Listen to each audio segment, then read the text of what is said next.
and then I also have to struggle with like not touching the toilet seat. Competition Commission of India supporting Reliance that most of the women and men in my country look like this.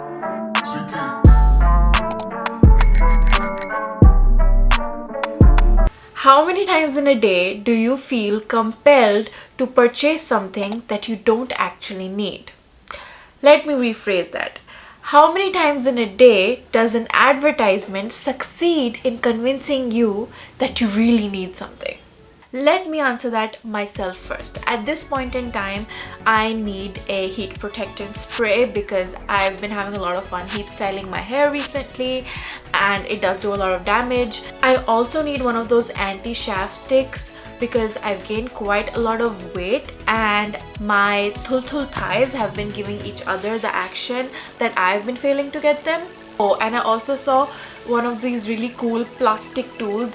Like you put it here, like behind your eyelashes, and then you put on mascara and like it prevents the mascara from touching your eyelid.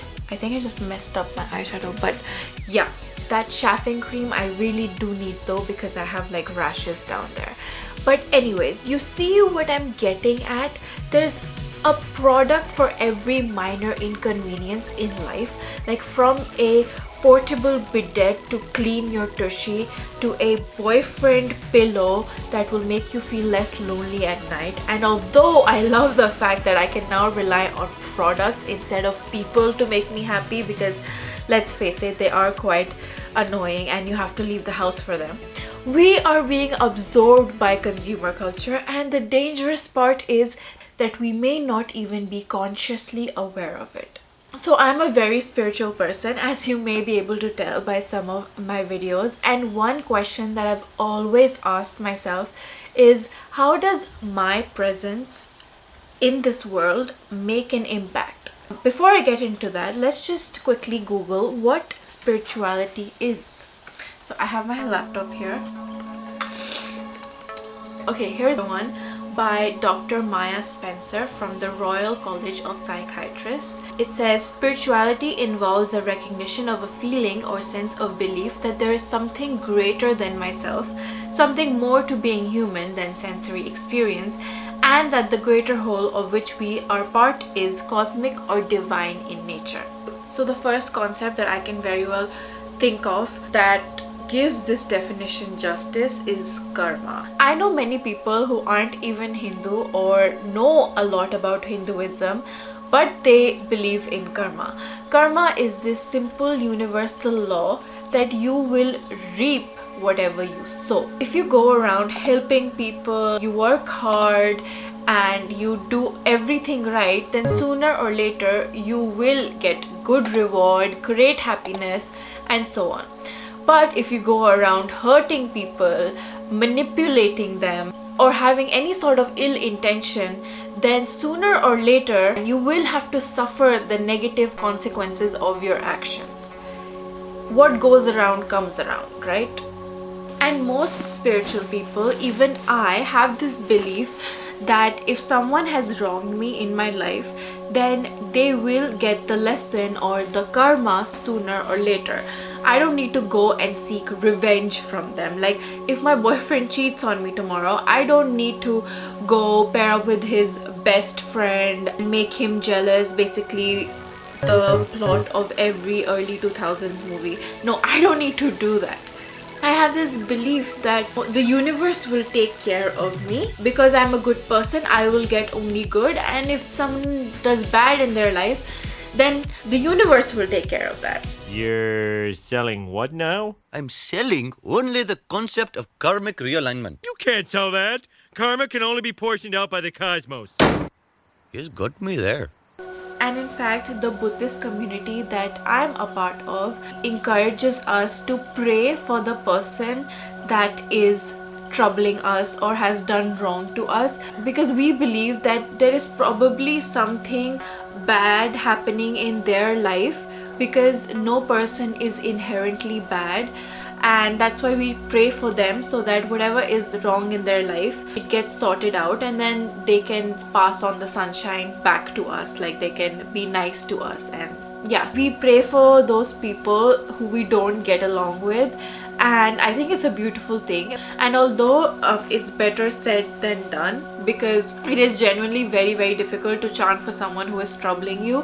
However, that is what spirituality is. It is this understanding that we are all connected in some way, and like we're parts of each other. And I can't explain it that well, but I found this quote in 40 Rules of Love, and I marked it when I was reading the book, and I think it really explains spirituality really nicely. It says, "The universe is one being. Everything and everyone is interconnected through an invisible web of stories. Whether we are aware of it or not, we are all in silent conversation. Do no harm. Practice compassion, and do not gossip behind anyone's back, not even a seemingly innocent remark. The words that come out of your mouth do not vanish but are perpetually stored in infinite space, and they will come back to us in due time. One man's pain will hurt us all. One man's joy will make everyone smile." And so if everything we do has a rippling effect that eventually comes back to us, then why do we ignore a very physical aspect of this, which is money? Money is what goes around and can make people happy, broke, or in some cases, extremely powerful. And so I personally believe that money is the most valuable energy that we hold. And it doesn't matter the amounts of money you have, whether it's big or small, because there is a company out there that has an entire team of people dedicated to day in and day out find different combination of words and different strategies to try and sell their product to you. Like, these people literally have your entire credentials noted down on paper. On the top, they've written target audience, and then they have your age group, your annual income, your race, your gender, and like so much more. Trust me, I'm a content writer and I may be one of those people. Now that I've hopefully convinced you how important of a consumer you are, here are a few factors to look out for whilst making your day-to-day purchases that will make you a very conscious consumer. I believe conscious consumers can help solve many problems of the capitalistic society today, because remember, what goes around comes around, and although it may not come around immediately today, it is definitely going to help the future of tomorrow. So the first factor that I'm going to talk about is sustainability. We need to stop contributing our valuable hard-earned money to brands that are polluting the environment and honestly aren't even sorry about it. I don't know if you're familiar with the terms fast fashion or slow fashion. I talk about it on my page a lot, but if you still aren't, I'm going to quickly give you an example of it. This white t-shirt, whether you're a guy or a girl, you can dress it up or down, and if you buy this today, you don't have to worry about it going out of fashion. In fact, you don't even have to worry much about the weather, because you can wear it with a sweater or without a sweater in any kind of weather condition. And so my point being that it's going to stay in your wardrobe for a while. And personally, if I buy a white t-shirt, before I turn it into a night suit, I probably will wear it as a gym shirt and then a night suit and then make it into a duster and then a pocha. My point being that the life cycle of this white t-shirt is going to be very long, and so it's going to be considered as slow fashion. And I recently came across this video of an influencer, and she said that every time she goes buying out clothes, she always asks herself this question: will I be wearing it for the next 5 years? Which I thought is a great measure. And honestly, I'm going to be using that for all of my purchases now. Like, I'm going to be like, am I going to wear this for 5 years, or is this a trend that's going to go out in, 1 month? Which brings me to this next piece of t-shirt, which is, it's not a t-shirt, it's a bodysuit. I bought this from Shein and I literally only wore it for 1 month. That was in like the last year of my college, and I have not worn it since, because bodysuits, yes, they came in trend, I think are probably still in trend, but I find them so annoying because we have shitty public washrooms in this country, and I just don't have the patience, like if I'm wearing jeans or whatever I've paired the bodysuit with, to first of all struggle so that my jeans does not, you know, somehow touch the dirty floor that probably the public washroom has. And then I also have to struggle with like not touching the toilet seat because it has germs and I don't want UTI, and then have to worry about undoing the clasps of the bodysuit and or like whatever. I just don't have the energy for that, and honestly that's why every time I look at this in my wardrobe, I'm just like, okay, I'll wear this another day, I'll wear this another day, and then I literally do not wear it. Also, the color of this bodysuit honestly makes me want to puke because it's so like last season and everything, and it's basically a lesson for me that I should not buy things that are in trend at the moment but I won't be wearing it in the future. And by the way, I'm not throwing this away. I am actually selling this on a website called FreeUp. I talk about it a lot in my videos. Plan on selling this and not throwing it in because इसका material भी कुछ बहुत 100% cotton नहीं है, so it's not even going to like degrade in a landfill. It's going to be there for thousands of years. So regardless of the fact that I don't actually plan to throw this and actually sell this, this is still fast fashion because it did not last that long of a time in my wardrobe, and maybe it won't last for that long in the other person's wardrobe, whoever is going to buy this. So yes, that is fast fashion. And that, my friends, is slow and fast fashion for you. Slow fashion isn't just better for the environment, it's proof that it's just a lot more friendlier on your pocket. Unfortunately, my friends, one of the top contributors to fast fashion is your favorite H&M and Zara. Like, I'm also a material girl and I love H&M and Zara clothes. However, I try that I don't pay the company directly. Instead, I buy their clothes from like a thrift store or like a pre-loved item because I don't want to directly contribute to that company, because a lot of these fast fashion websites are paying our own people, like South Asian people or people from the third world countries, literally children. They're paying them subpar wages to produce these clothes, which is not ethically correct. Even if I do buy from these fast fashion sites, I try to buy maybe organic material or a style that I'm going to be wearing for years to come. I have an entire series that I'm doing on this on my YouTube shorts and Instagram, so do check that out. You can consume consciously and still be fashionable. Factor number 2 is supporting small businesses and distributing wealth as a consumer. Okay, so this goes a lot deeper than just giving small businesses a chance to prosper just from the goodness of my heart. I used to not support this particular big company that is dominant throughout the Indian economy right now. I didn't support them because I thought that other people also deserve a chance at wealth. But actually, there's a bigger reason for why we should be distributing wealth as a consumer, and that is because of monopoly capitalism. Monopoly capitalism is a stage of capitalism where most of the economy is under the control of a few substantial handful of firms. And I think that a major dominant group in these handful of firms in our country is the Ambani group of industries. So the Ambani group is dominating a lot of our economy right now. But why is that such a bad thing? Am I saying that the Ambanis are bad? No, that's not at all the point of this video. Let me just type in ChatGPT a simple definition of monopoly capitalism for us to understand. So monopoly capitalism is an economic system where a small number of large corporations or monopolies have substantial control over an industry or economy. In this system, limited competition exists and a few dominant firms influence market conditions, prices and production. So basically the monopoly of a few industries, उनके पास power आ जाती है to set prices in the market, which is what we need to be wary of. Now, if you remember, there is a very apparent example of this that took place in 2016 when Reliance entered the telecom market with its Jio Welcome offer, where it offered free data, video, voice calls and a bunch of other applications to its users from September 2016 to December 2016.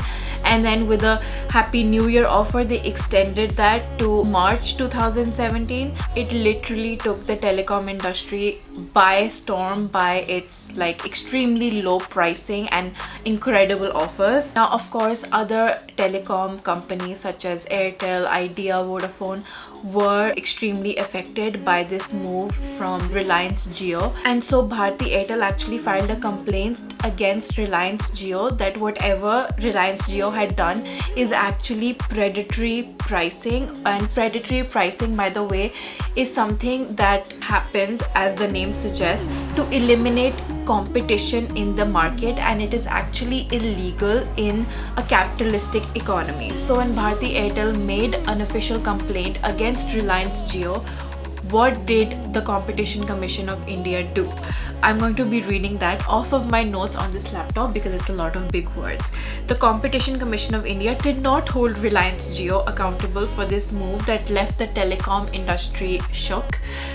The CCI said that according to the CCI, an enterprise can only be held accountable to predatory pricing if they are already holding a dominant position in the particular industry, and since Reliance didn't hold any dominant position in the telecommunications sector, it cannot be accused of trying to wipe off competition by predatory pricing. Now, is that true? Was it really predatory pricing or was it not? I don't know. I'm honestly not a lawyer. If you are, let me know in the comment section below. I just want to bring these facts to light for you so that you can make your own decisions and become a conscious consumer. However, if we continue on this Marxist school of thought, the next thing that this can perpetuate is state monopoly capitalism. Let's ask ChatGPT in simple words what that is. The term refers to an environment where the state intervenes in the economy to protect larger monopolistic or oligopolistic business from threats. And in my opinion, this might be done to fund their own political campaigns or probably build some infrastructure. I don't know. The state always needs some extra money. So now that I've told you that state monopoly capitalism is a thing, do you think that Competition Commission of India supporting Reliance Jio in its verdict sort of supports the state monopoly capitalist theory?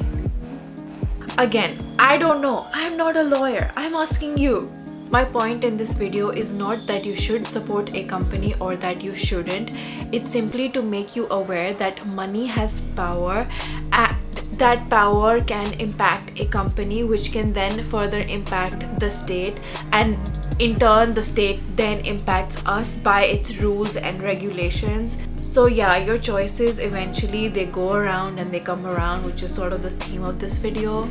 Another example of how much power money holds is through the media ownership of this country, and just to explain this, I'll actually be quoting an article by Sohail Khan and on the Medium platform, and I think it's a great article.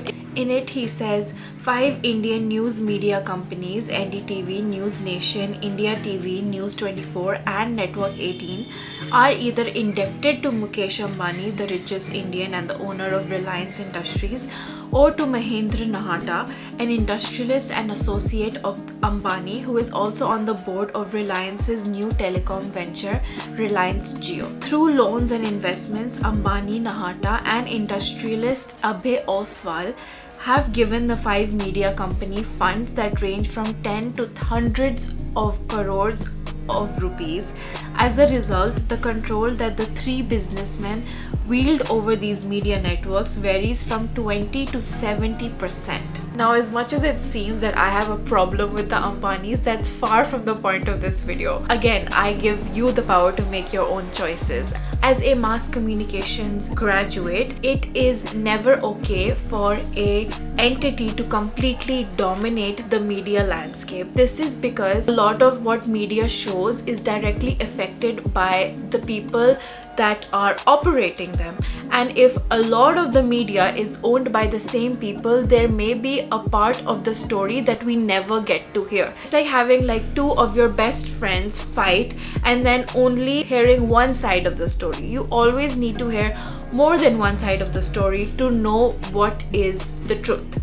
But right now, when it comes to the Indian media, we have literally placed all of our eggs in one basket. In order to make correct decisions, we always need to be hearing 2 parts of the story. Like if you were to watch news, to get the American perspective, you will look at CNN. If you wanted the British perspective, you would watch BBC. If you want the Arab perspective, you would watch Al Jazeera. Similarly, in a single country, you need to have access to a bunch of news channels that are all operated by different people with different ideologies and different stakeholders, so that you can get a different perspective and make a educated decision. This video, it doesn't just apply to fashion, it applies to every single thing that we buy. But yeah, I just want to bring it to light, and I'll now be moving on to the next factor. Next extremely important thing when we're going out and, you know, buying things to fill the hole that this capitalistic society has actually placed in us in the first place is, why exactly are we buying from brands and companies that don't even acknowledge our existence?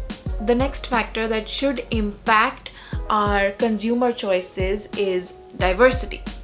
I once went to an international makeup brand's counter in the mall and I didn't find my shade of concealer. My shade. Like, why even transport your products from your country over 7 seas into my country if you can't bother to acknowledge that most of the women and men in my country look like this? A few shades lighter or darker, but mostly brown. You best believe that I have not bought a single product from their company from then onwards, not even things that don't require a shade range, such as, you know, a primer, eyeshadows, eyeliners, nothing. Like, you don't acknowledge my existence, I don't acknowledge yours. Simple. And ever since I've gained weight, like, I feel like the weight I had before, like when I was 20 or 21, it was a very like ideal weight, and now I just don't find my sizes as easily as I used to before. It's just like, why? If I'm having trouble, imagine the women that are, you know, even slightly bigger than me. And honestly, I'm not even, you know, that big. Urbanic and Shein Pay, I'm a plus size woman now. Like, and there's nothing wrong with being plus size, but if I'm plus size, if anyone's even minorly bigger than me, I wonder what they are. Like, I wonder where they get their clothes from. And like, wouldn't you just get more customers if you were just serving more customers and more sizes? So I don't get what the problem is here. So yeah, I don't buy from brands anymore that don't support diversity in any case. Those are the 3 factors that I think that can make you a very conscious consumer, because, you know, what goes around comes around, and I feel like it's our responsibility as consumers to carefully make our choices, because it does impact the world. And this video was just to tell you that yes, we do make an impact even with, you know, our 10 or 20 rupees purchases every single day. So if you like this video, let me know in the comments down below. If you have any feedback, any sorts, I reply to all comments. Again, I do not mean to be political or biased in this video at all. I just shed light on some ideologies and concepts so that, you know, can be a more informed consumer. At the end of the day, I don't claim to be a perfect person, you know, who does not shop at H&M and Zara. Definitely, I genuinely don't, however, but that doesn't mean to say that I won't shop from them like ever. I am also a 24-year-old girl who has her own needs and wants. However, I try to be conscious in my day-to-day lives, and so I just wanted to share that with you. So yes, साडी video पसंद आई तो like the comment जरूर करियो और साडी नवी video like subscribe to SuriNotSorry.